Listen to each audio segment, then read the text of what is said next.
And we're in here. What's up? Hey y'all, what's going on? Happy Tuesday to you. So, just real quick, we have a couple of different things that we wanted to share with you, but one thing in particular, we know as married entrepreneurs how important it is to Mhm. understand how to not just save your time, but save tons of hours off of your week, like shave hours off of your week while you're building. And we know there are lots of distractions here. So, what we're going to share with you today are 5 very powerful must have shortcuts specifically for married entrepreneurs. But before we do that, let's just do a real quick intro. What's up, everybody coming on in? Hey, what's up, everybody? I'm OL And Buckley, I'm Sway Buckley. and we are Marriedpreneur Life Strategists. I'm sorry, looking at this camera, trying to do a couple different things. We're Marriedpreneur Life Strategists, and We are business coaches for faith based married entrepreneurs. What's going on? We are coming to you live from New Jersey, helping other married entrepreneurs to build profitably, powerfully, in sync with their businesses. With that being said, let us know, drop a note in the comments where you're coming in from, okay? Let us know. Are you here in the States? Are you overseas? We have a lot of overseas family as well, too. And we're in the States if you are here in the States. We'd love to know that. Real quick, though, not every marriedpreneur couple is identical. no, they're In not. fact, we have noticed that there are 3 primary marriedpreneur types. And we want to just share those with you so you can know where you all feel that you are. And then maybe you're not going to be there long. Maybe you're actually planning to transition. So, first up, we have the spousalpreneurs. Now, the spousalpreneur, marriedpreneur type is where one spouse is working a business, working and operating the business while the other spouse is working 9 to 5. So, that's the spousalpreneur. The other type is the indiepreneur, and that's where the Yes. two of you are building individual businesses, and so you are indiepreneurs. In fact, if you're an indiepreneur, drop an I. If you're a spousalpreneur, drop an S. Yes. There's one more type of marriedpreneur. One more, and that's the couplepreneur. Okay, Right. so couplepreneur, marriedpreneur types is when both couples, when both spouses, hey, are building the same business together. Okay, so we have the spousalpreneur. So drop an S if that's who you are. If you're an indiepreneur, marriedpreneur type, then drop an I. If you're a couplepreneur, drop a C. This is important to know because wherever you all are now, that's not where you may not end up there. For example, when we first got married almost 13 years ago in September, we were spousalpreneurs. That's right. I was working a 9 to 5. You were building your Yes. business. So he was in wealth management and banking, Mhm. and I was running a creative arts staffing firm. And then when he left the banking industry, then we became indiepreneurs because then he built out his own My own business. consultancy. That's right. Working with Right. commercial real estate. Yeah. So, and then today, now with Marriedpreneur Life, we are couplepreneurs. So you see how this transition, it just like flows in different seasons based on what you're called to do. And every couple's call and path is uniquely different. So we want to just encourage you in that too. But we do want to know who you are. Like if you're indiepreneur, let us know. If you're drop an I for spousal, drop an S. And C, couplepreneur, drop a C.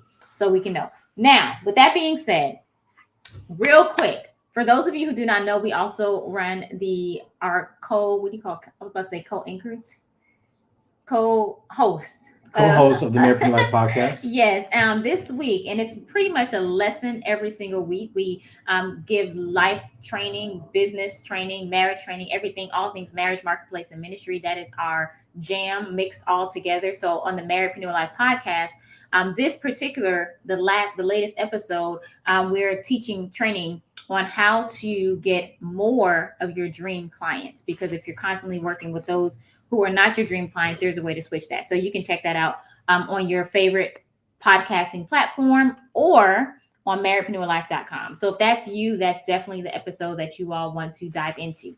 Okay, with that being said, today, as we promised, we are going to share 5 must-have shortcuts specifically for married entrepreneurs that will ultimately shave hours off your week. It is going to help you increase in your clients, yes, in just the short time that we're going to be sharing with you. And in addition to that, it's going to make sure that you have more time together for each other. So it does not matter what your industry is. It does not matter who your market is. We want to bring content to you that is going to be applicable and actionable, that's going to bring you results. So with that being said, here are the 5 must-have shortcuts that are often overlooked. Before we go into that, let's just define some terms really quickly here. Define So when we talk about these must-have shortcuts, it's important to know that there's not just shortcuts, but there's also these other things out there called short circuits. So just a quick definition: a shortcut in this world as married entrepreneurs is going to be an alternative to unnecessary difficulties. So shortcuts are good in this world as married entrepreneurs. Short circuits, however, they are like you would imagine something short circuiting a device. It's a lesser flow, a lower voltage of energy that ruins the device once it comes in contact with a higher flow of energy. So if you ever bought a bootleg power supply to plug up something and you notice it ruined your device, well, that's because there was a short circuit. Now, let me say this about short circuits. Lastly, short circuits are cheap shortcuts. They promise and they actually don't deliver. So shortcuts are really good and really helpful as married entrepreneurs because they're great alternatives to unnecessary difficulty. And with that defining being made clear, let's now go into the 5 must-have shortcuts for marriedpreneur couples. Okay, great. So thank you for breaking that down, those definitions down. Okay, so the first up, here we go. Number 1, we're going to start with the shortcut of creating your dream work week. As marriedpreneurs, you have to have, it is critical to have a dream work week already, like your own template that makes sense for you. What exactly is a dream work week? Well, this is exactly what we walk our marriedpreneur couples through. We walk them through the week of not just where they are right now, but where you're going. And we don't just say a dream week. It's really about the dream work week. Like, what is it that you envision your business, your flow, your daily routines, your the whole process of you all building? What does that even look like? Because here's the thing: if you're not clear of what that target is, how are you even going to know where to aim it? And think about fuzzy targets; they don't get hit. Fuzzy targets can never get hit. So the clearer you are about where you're going and how you're building, the easier it is to make daily decisions and to be in alignment with where you're going and where you're building. Okay, so number 1 is write out, create it. You can do it on a napkin. You can do it on a printed paper. It does not matter. It does not have to be super sophisticated. Just start off with your dream work week. Write out your template so you're clear on what you all are actually practically building on a day-to-day basis. Yeah, and then that leads us to the second must-have shortcut for married entrepreneurs. Now, this is something we also share and teach with our clients, and that is what is called the competency curve. I'm just going to do a quick little. Go ahead. Can y'all see it? Let us know in the comments. I haven't started drawing yet. So. But can you see the board? You should be able to see. Why don't you start drawing and then they can see? Because we have a couple different platforms and cameras, and we want to make sure. Here we go. And maybe a little glare. Let us know in the comments if you can see it. So I'm trying to do this quickly here. Looks like a little. Okay, can you see that curve there? Yeah, I could see it in the reflection here, so hopefully that's clear. Okay. All right. So this curve here, easy is at the bottom of the curve. Okay. And that's here. So we'll just put an E for easy. And then hard is here at the top. Now, before we learn how to do something, before it gets easy, it starts off hard when you're learning something, and that's okay. But when it comes to building out the business together, building out this legacy together and doing it strategically, the two of you typically don't have the same skill set in the same areas. So one of you who is operating with limited time in particular, you want to make sure that you're operating in the easy zone and you're allocating time over the course of time to then grow in a particular skill set towards this thing that may be at the moment harder to do. That's great because it gives both of you the ability to set expectations and establish. And here's the other benefit is that you two are working in your area of genius while you're adding to your tool belt of knowledge. Yeah, so that's the second thing that I would say is a shortcut, because once you have this down, once you have that dream work week, at least your own template, and then you have that clear, and then understanding how this is going to work for you all, it makes it easier to go to the next step, which is really more so on the marketing side, which is creating an offer, your offer, whatever your signature offer is, whatever it is that you all are known for, desire to be known for within your market, creating an offer so good that you would want to buy it from yourself. That's right. Because here's the thing. If you are not convinced in what you're offering and you're not convinced that it's going to bring the results, then how could you even grow on that type of broken foundation? That is a broken, number one, the mindset and the belief of feeling like, oh, do I have to sell this, or do I have to talk to somebody else about this, or how do I, even if it's on a digital basis, if it's automated, because we walk our clients with that too. But before it's even automated, that works well, like in order for the automation to work well, it still has to be built on a really good offer. It has to be built on an offer so good that you're convinced and you have a conviction in yourself, like within yourself, like, you know what, this is going to help people. Like, this is going to help my people. This is going to help my dream clients. And if you don't feel that way about it, then you need to look at why, and then what things need to change in order for you to feel that way about it, because there's no way that you can build on that type of shaky foundation.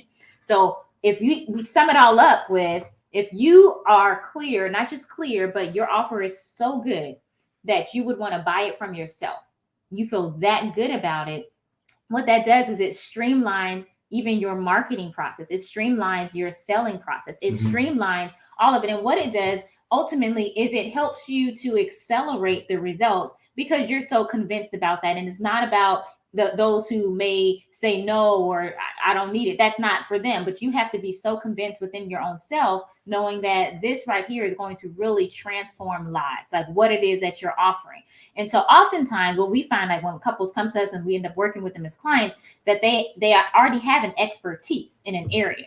But it's like, well, how do we articulate that expertise in a way that our market will understand the value? Not only will they understand the value, but they want it. They jump on it and they're knocking on our door like, give me that. Like, this is what I want. So being very clear about that is going to really cut off a whole lot of distractions and a whole lot of time of trying to see, like, should I do this? Should we go over here? Should we do that? And oftentimes that shiny object syndrome comes because you aren't focused in on what you're truly called to do in the way that you're called to do it. So that third shortcut, we were talking about this and we're kind of going back and forth. Well, is that truly a shortcut to have an offer so good that you would want to buy it yourself, like from yourself? Yes, it absolutely is a shortcut, because when you have that offer that good for yourself that you want to buy it from yourself, you're going to save time without trying to chase down all the shiny object syndromes and what everybody else is doing. You're going to be clear on who your market is, number one, and you're going to be clear on your messaging. Like, all that is tied into your offer, and having a good offer is so good that you would want to buy it from yourself. So this is definitely a shortcut that's often overlooked by many marriedpreneur couples. Okay, so that's number 3. Yep, number 4 is all about scheduling and time blocking your time. This is so you can maximize and optimize your time. Now, something else that we show our clients has to do with what we call time blocking.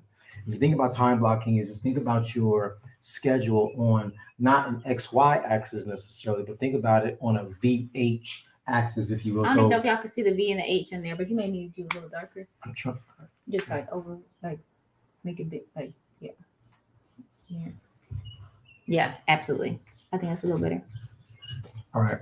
So the VH axis. So V for vertical, H for horizontal. When you're thinking about your time, especially when you're working with time that's of high demand, all right? So you don't have as much to just devote sort of willy-nilly, but it has to be very pointed and very streamlined. Then you look at your time schedule. So you've got Monday through Friday or Monday through Saturday or whatever, and you have all day, and you've got a week out. So when you think about your days and think about your weeks, there's going to be projects that are going to fall right into your area of competence, your skill set, your sweet spot, right? Those things you can look at. How can I attack that project this week? How can I, complete my role in this area this week? You could do it like this. You can say, I'm going to spend fewer days. So maybe as an example, a Monday and a Tuesday, I'm going to devote more time for fewer days. That's what we call a vertical schedule. So you can literally say, I'm going to do 3 hours on Monday and Tuesday, right? So you basically have a vertical schedule. So whatever those 3 hours are, that's what you're going to devote. Now, you may not be in a situation where you can say, I can do 3 hours Monday and Tuesday, or Wednesday and Thursday, or Friday and whatever. But maybe you have an opportunity for less time across more days. So you could literally take 1 hour. I don't know, I'm just making this up here. 1 hour, and you can go across. So that's horizontal. So you got 30 minutes Monday, 30 minutes Tuesday, 30 minutes Wednesday, or an hour Monday, hour Tuesday, hour Wednesday, and just do that Monday through Friday. The point being, you can look at it from a vertical standpoint or look at it from a horizontal standpoint. When you have less time, or when you have fewer days to devote more time, or when you have less time, but you can do it more days. So you can do it vertically or you can do it horizontally. This is really important to help you get things done. And it really helps to keep your emotions in check, your expectations in check, and you be realistic about what you can devote each week to a particular task or project. No, that's so good. I think this is also important to say that this is a great shortcut and a tool, especially if you're in a 9 to 5 and you're looking to transition, right? And That's you're right. looking to figure out, okay, well, how does this transition work? How should I be spending my limited free time? Because after I finished working, I'm tired, got other things to do at the house. And like, what does that look like? So being able to just say, okay, this is what the expectation is, to set it, because if we don't set up these expectations, being clear and realistic about it, we're going to always find ourselves disappointing ourselves. Yeah, if you don't block your time, you're ultimately going to waste your time, and you're going to look back over the course of time and say, where did even that time go? That little bit of time that I had. Yeah, and that's frustrating. And what it can It's easily deflating. do, it's deflating, and it could easily make you want to stop, right? It makes you want to, like, is this even worth it? Should we even, what was I even thinking? Like, Quit the business altogether. Yeah, quit altogether. And that's not the way. If this is what that God has called for you all to do, you simply have to understand that with that calling comes strategy. And with that strategy comes wisdom. Right. And with that wisdom comes understanding, and then comes knowledge, according to Proverbs. Right. So really laying down the foundation of wisdom, and then walking through it and understanding, and then using the knowledge, the know-how to actually walk out the calling. But the thing is, you don't want to find yourself in a situation where you're so frustrated, where you're just like, why am I even trying this? Let's just not do it. Or this is just not the season. Then there are those times for that. But oftentimes when we say that, it's because we feel like it's so challenging and it's so hard. And that brings us to our next point. And that doesn't mean that it won't be challenging and it won't be hard, but just because it may be challenging and may be hard to actually walk out and do does not mean that you're not called to it. It does not mean that you're not graced to it and not graced to overcome it. One of the tools that we have, number 5 shortcut for marriedpreneurs, is to invest in coaching, invest in mentors, invest in wise counsel that will ultimately collapse your time to get from where you are to where you desire to be. And as you all are growing, because what you don't know will cause you to waste time and will cause you to waste money just because you don't know. And it's so much easier when you have a template or outline to say, okay, these are the steps that you all are missing in order to get to that step. So this is critical. We follow all of these and more, but these are just a few highlighted shortcuts we wanted to share with you. As you all are building that, our prayers that it would encourage you as you're building your business, as you all are building your legacy, building your marriage, and doing so consistently and faithfully, and you continue in that. One of the things I wanted to say for those of you who are seeking coaching and you're like, we do need next steps. What is the next step? How do we do that? We definitely will point you in the right direction. We don't know what it is that you do yet, so we have to find out as far as us helping and serving you in that way. But what we would recommend is that you drop systems below in the comments, and then we can send you our free systems checklist to see. Then you can actually see where you are in the whole process of building out and where maybe the holes are in your system, and then we can talk. Should it be like, okay, yes, we need these next steps. So we do have a Marriedpreneur marketing map that will be the great next step. So if you do want us to send that free system map to you, just drop systems below. We'll get that over to you, and then we can talk to see where you are and then how we can help. And if we can help, we can hop on the call and learn more about what those areas are that you're needing help in. So that is our goal for you all, to come on and get this value and to continue to grow purposefully, powerfully, and profitably in sync. Amen. For all of those. Powerfully, and profitably in sync. Yes, powerfully and profitably in sync. Okay, with that being said, we got to run out right now. But if this has been helpful for you, let us know whether you're watching the live or the replay. You can also let us know in the comments, but also share it with others as well too. So we are out every Tuesday. We come in here Tuesday afternoon for a legacy lesson of the week. And so you have it today here. And we look forward to seeing you next week on next Tuesday. Okay, with that being said, y'all have a good one and God Keep bless. living Purposely, powerfully powerfully. and profitably in sync. Peace out. Peace out.